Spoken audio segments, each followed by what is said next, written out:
Hello, in today's video we're going to be talking about how to batch print.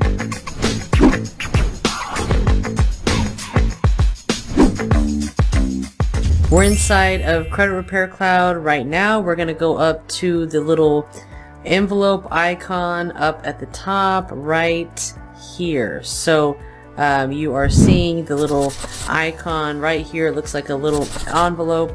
Now when you click on it, you'll see these that are highlighted in blue, cloud mail alerts, and then go to mail errors. Now you'll see, or you might not see, this little area over here that looks like it is grayed out that you can't click on. You want to click on pending batch print, okay?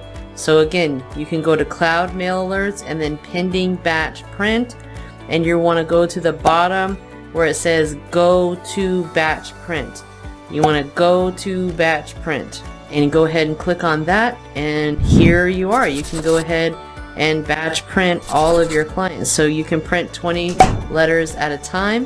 You just want to select all of these and you want to hit download and print selected letters. These are for you to actually print out the mail, and then you can move on to page 2 and page 3 and just print out all of the letters for the clients. You could also send it with cloud mail if you wanted to, but it is better if you actually print and download and print. So once you download them, they will clear from your print queue and you will no longer see them. So make sure, if you are concerned about maybe them not printing right away, that once you download them, you save the file. So that way you can print it later, because as soon as you download them to print them, it's going to download all these letters into a PDF.